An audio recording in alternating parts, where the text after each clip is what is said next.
সালাত। আল্লাহ রাব্বুল আলামিন সালাতের অনেক গুরুত্ব পবিত্র কোরআন এবং সুন্নাতে রাসূল সাল্লাল্লাহু আলাইহি সাল্লাম বলেছেন। আজ এই গুরুত্ব নিয়ে বিশেষ কিছু আলোচনা করব না। সালাতের গুরুত্ব আমরা অনেক শুনেছি। সালাত মানুষকে মন্দ কাজ থেকে ভালো কাজের দিকে নিয়ে আসে। সালাত মানুষকে কল্যাণকামী বানায়। সালাত মানুষের দোয়া গ্রহণযোগ্যতার দিকে এগিয়ে নিয়ে যায়। সালাত মানুষকে পরিষ্কার পরিচ্ছন্ন করে।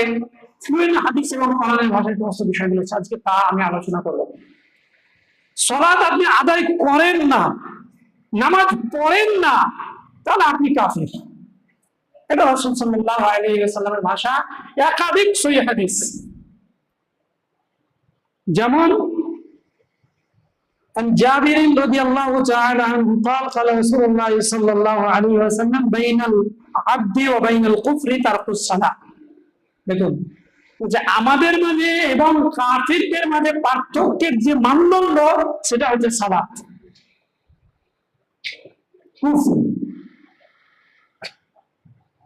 অপর একটি হাদিসে এসেছে রাসূল সাল্লাল্লাহু আলাইহি ওয়াসাল্লাম বলেন বাইনাল আবদি ওয়া বাইনাল কুফরি ওয়াল ঈমান আস-সালাত ফাইদা তারাকাহা ফাকাদ আশরাকা। আল্লাহ সুবহানাহু ওয়া তাআলার বান্দার মাঝে এবং কাফির, কুফর এবং ঈমানের মাঝে পার্থক্যকারী বিষয় হচ্ছে সালাত। পার্থক্য কোন জিনিসটাই করবে? ঈমান এবং কুফর। বান্দা এবং কাফিরের মধ্যে পার্থক্য মানদণ্ড যে বিষয়টি টানবে সেটা হচ্ছে সালাত। তারপরে বলছেন ফাইদা তারাকাহা, যখন সেটাকে ছেড়ে দেওয়া হলো, সালাত আদায় করা হলো না, ফাকাদ আশরাকা, সে অবশ্যই শিরক করলো। সুনান ইবনে মাজাহ হাদিস, সালাত ছেড়ে দেওয়া, নামাজ না পড়া ফাকাদ আশরাকা, অন্যতম শিরক। কি করে আপনি ফজরের সময় ঘুমাতে পারেন?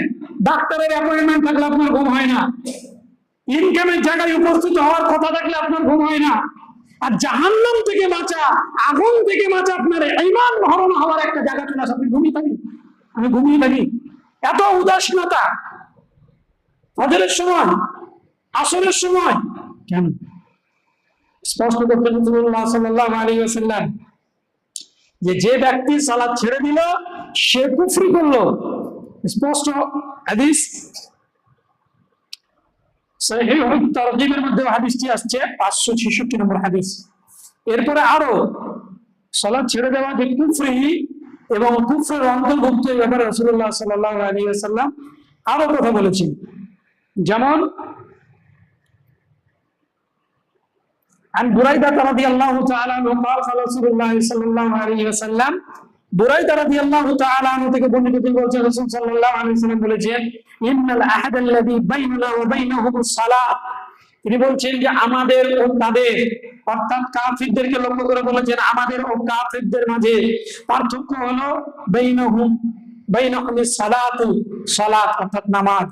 তারপর বলেন ফামান তারাকাহা ফাকাদ কাফারা, ফামান তারাকাহা ফাকাদ কাফারা, যে ছেড়ে দিল সে কুফরি করলো। একটু আগে বললাম যে আপনার ঈমানের সঙ্গে কোন প্রকারের কুফরি যেন সংমিশ্রণ না হয়, তাহলেই আপনি নিরাপত্তা পাবেন আখিরাতে এবং দুনিয়াতে। আপনি কি করে ভাবলেন যে আমরা প্রতি একবার ঈমান এনেছি, কোনদিন না কোনদিন জান্নাতে যাব?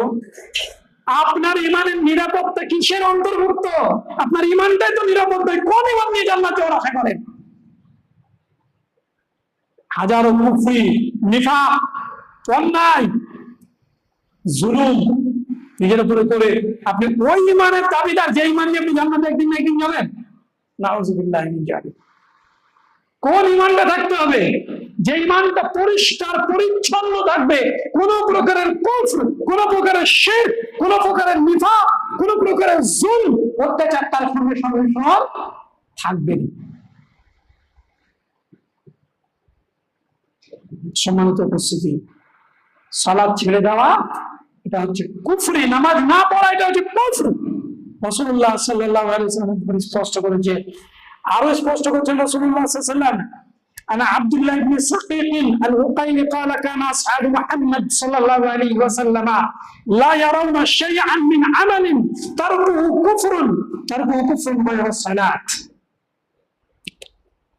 তাবেঈ বিখ্যাত তাবেঈ আব্দুল্লাহ ইবনে সাকিক আল-উকাইলি রাহিমাহুল্লাহু তাআলা তিনি বলছেন যে সাহাবায়ে কেরাম রাদিয়াল্লাহু আনহুম আজমাইন তারা লা ইয়ারাউনা শাইয়্যাম মিন আমালিন, কোন আমল ছেড়ে দেওয়াতে তার তো কুফরুন, ছেড়ে দেওয়াকে কুফরি বা কাফিরদের অন্তর্ভুক্ত করতেন না, গায়রা সালাতি, একমাত্র নামাজ ছাড়া। কি ছাড়া? নামাজ ছাড়া। আপনার নামাজ ছেড়ে দিতে কি পরিমাণ ভয় হয় না? আল্লাহ, আমি কি করছি, কত বড় অপরাধী আমি, নামাজ না পড়ে আমি আরো দিনের এই কাজ করব, ওই কাজ করব, সেই কাজ করবো, কোশ্চেন কালেও হবে না।